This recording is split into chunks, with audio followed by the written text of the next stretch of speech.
New at 6, an effort to repeal a Florida law that has been on the books for more than 3 decades is now picking up steam. 3 bills have been filed in the Florida legislature to repeal or partially repeal what critics refer to as the free kill law. Our Heather Crawford is on your side tonight, continuing to follow the fight to give all families equal access to the judicial system when they believe medical malpractice has occurred. It still hurts really bad. This is a photo of my dad's leg that they say needed physical therapy. Sabrina Davis lost her father, a Navy veteran, 3 years ago.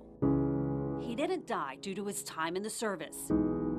This is the photo they passed around the Florida Department of Health and said, "You didn't order an ultrasound?" And the doctor said no. She believes he died as a result of medical negligence. Went to a hospital for knee pain and never made it out alive. It just doesn't make sense.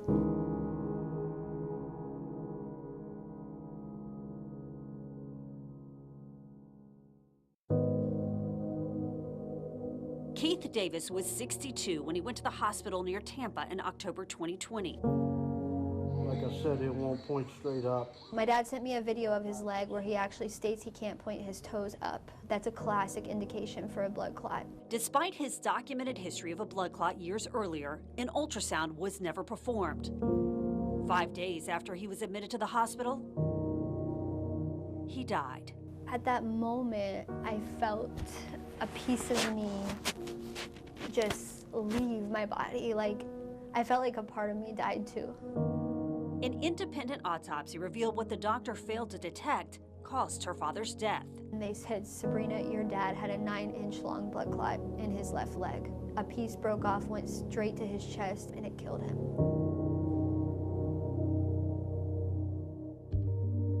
The Florida Department of Health found the doctor failed to assess her father's elevated risk and committed medical malpractice. Had her father survived, he could have sued. But because he died and wasn't married and didn't have any minor children, his family was barred from filing a medical negligence case, all because of a Florida law that's been on the books since the 90s. The free kill law basically states that if you are in Florida, doesn't matter if you're a tourist or you live here, if you are single, divorced, or widowed and have no minor child under the age of 25 and you die of medical malpractice, there is no one who can sue the doctor at fault. The law was created to help keep medical malpractice insurance premiums from rising so doctors wouldn't leave the state. Andy Bolin, an attorney who represents healthcare providers, thinks it's a fair law and believes if it's repealed, it would further strain the medical system. If you have a system in place where you think you have curtailed the exodus of doctors from the state, I think it's dangerous to start removing those protections and then finding out whether or not, in fact, we needed them. But for Sabrina, it's about holding doctors accountable. And in her father's case, she doesn't think the Department of Health did enough. They gave him a $7,500 fine in continuing education classes. To me, that's not enough. Since her father's death, she's been fighting to change the law. She and her son sharing their story with lawmakers around the state, determined to make a difference. This month, a bipartisan bill bearing her father's name, the Keith Davis Family Protection Act, was introduced into the Florida House to repeal the law. I miss my dad. I miss being a mom to my son.